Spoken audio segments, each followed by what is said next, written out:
La capsule T7 va couvrir les éléments qu'on va retrouver dans un dessin. On commence vraiment par la base ici. J'ai un exemple à l'écran qui montre un dessin en format PDF, mais que j'aurais pu imprimer aussi sur une imprimante, sur une feuille bien ordinaire. 8,5 par 11, 8 pouces et demi par 11 pouces en format paysage. Et comme vous voyez, j'ai pas seulement le dessin que j'ai fait dans AutoCAD, j'ai vraiment d'autres éléments qui se sont rajoutés, qu'on va apprendre à rajouter en fait, qui sont relativement importants quand on fait des dessins pour être capable de pas perdre l'information et savoir à qui on doit parler si jamais on a des questions, par exemple. Et en plus de ça, il y a certains détails très importants qui nous permettent de comprendre qu'est-ce qui se passe sur le dessin. Bon, la première chose, très simple, on voit ici qu'il y a un cadre alentour de notre dessin qui va limiter le dessin. Ce cadre-là, on l'appelle tout simplement cadre. Celui-ci est très simple. Certains cadres peuvent avoir aussi des coordonnées, avec des chiffres et des lettres. Pour des très grands dessins qui sont très compliqués, des fois on peut dire « va voir en B4 le détail ». Puis B4, probablement, ça pourrait être si c'était écrit A, B, C, D, B serait ici, puis 1, 2, 3, 4. En B4, j'aurais la note ici. Donc, ça, c'est un exemple, mais en ce moment, ce qu'on a, c'est quelque chose de très simple. Ensuite, le cartouche. Le cartouche, c'est le genre de tableau qu'on voit ici en bas. Ce tableau-là est très important parce qu'il contient de l'information très pratique. Premièrement, vous avez un titre qui va expliquer, décrire le dessin, qu'est-ce qu'il y a là-dedans. Des fois, on va avoir beaucoup plus de détails que juste exercice coupe, mais on va avoir aussi le nom du fichier. Il y a très longtemps, les dessins étaient faits à la main, mais maintenant, tout est stocké sur ordinateur. Donc, le nom du fichier est important pour pouvoir retrouver le dessin. On a la date aussi. Dans le fond, cette date-là est importante parce que s'il y a des copies qui circulent, est-ce que ces copies-là sont à date?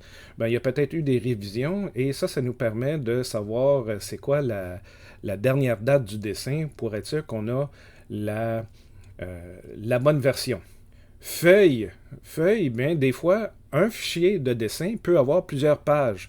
Et ça va être écrit ici. Généralement, on peut dire feuille 1, 2, 3, 4, mais on pourrait dire aussi feuille ou page même 1 de 2 et 2 de 2 si on a deux pages. Comme ça, on sait exactement le paquet au complet contient combien de pages.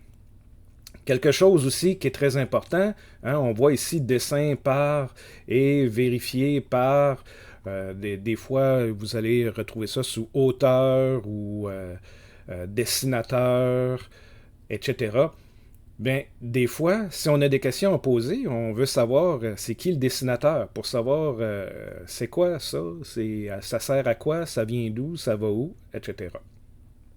Ensuite, dans la boîte projet ici, au lieu d'écrire le projet dans lequel ce dessin-là irait, j'ai mis des informations qui sont quand même très importantes.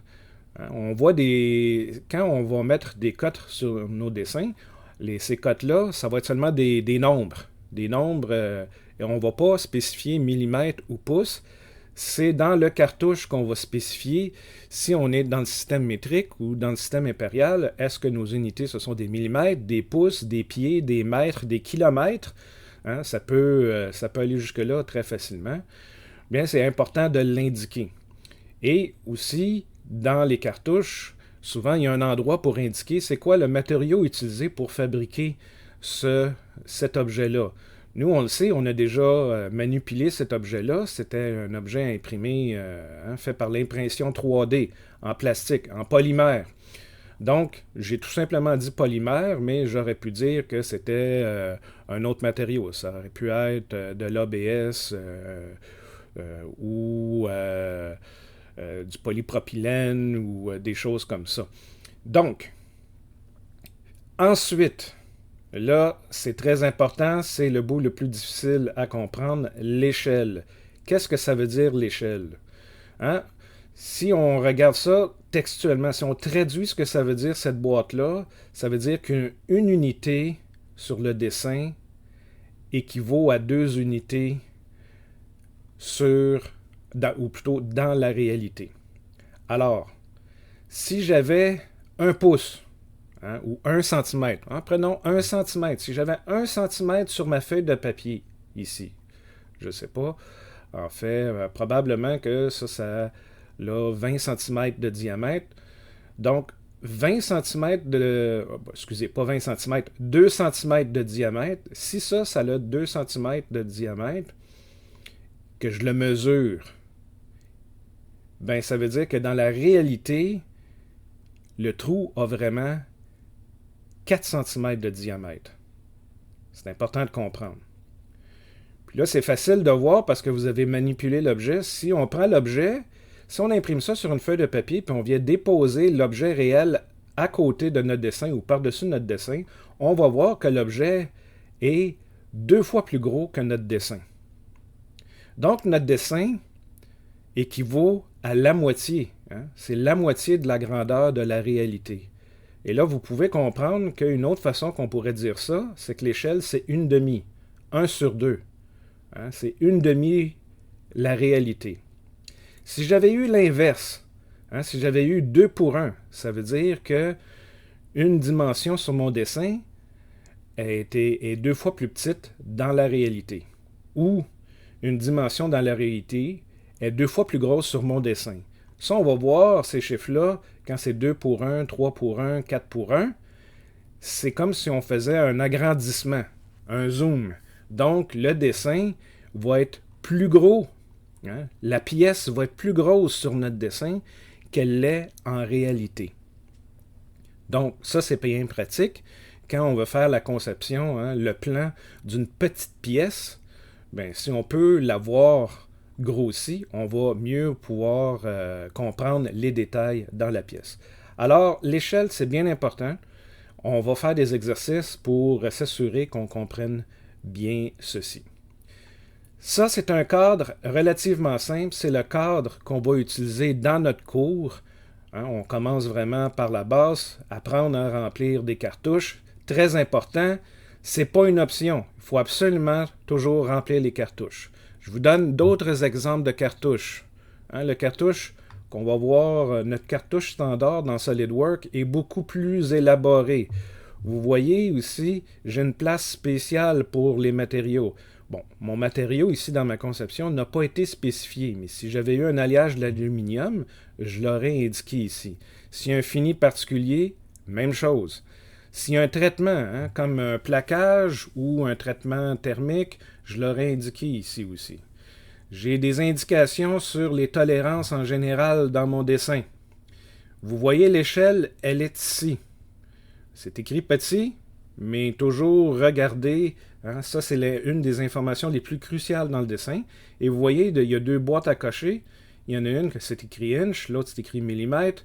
Donc, si nos unités, ce sont des pouces, j'aurais eu un X ici à la place de millimètre. Et là, vous voyez, je peux avoir plusieurs dessinateurs qui travaillent sur le même dessin. On a une case enseignant, une case auteur, la date, les feuilles, on parlait de feuilles. J'ai les feuilles ici. Le format, ça c'est un format A. On va en parler un peu plus tard, qu'est-ce que ça veut dire les formats A. J'ai même une information sur la révision. J'ai le titre du cours, le code du cours, l'équipement, le sous-ensemble, la pièce. Je peux vraiment venir mettre beaucoup de détails.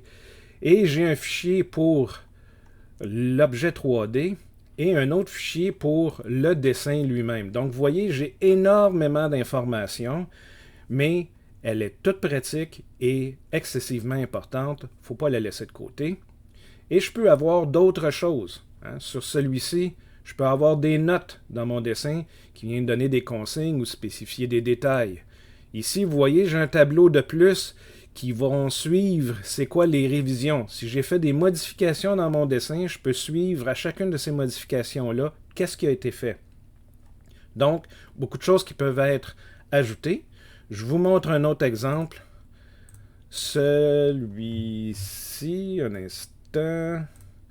Est-ce que j'arrive à faire... Et voilà. Donc, j'ai ce dessin-là. J'entre pas trop dans les détails, mais comme vous voyez, Hein, c'est une pièce qui a été assemblée ici. Et j'ai la vue exploser comme ça, qu'on montre chacune des pièces. Ces pièces-là sont numérotées 1, 2, 3 et 4. Et même si j'ai 4 vis ici, j'en numérote seulement qu'une. Le numéro 4 est ici, j'ai la quantité. Et là, vous voyez, il me manque de l'information. J'aurais besoin probablement du nom de la pièce ou du numéro de pièce dans le catalogue du fournisseur et sa description. Et là, vous voyez ici, j'ai les noms de fichiers qui ont servi à faire la conception des autres pièces. Celle-ci, bien, vient d'un autre catalogue et j'ai la description comme ça. Donc, vous avez les quantités. Cette boîte-là, ici, ce tableau-là, s'appelle, le nom commun, c'est BOM, qui veut dire Bill of Material. Ce qui revient à dire, c'est la liste des pièces sur le dessin.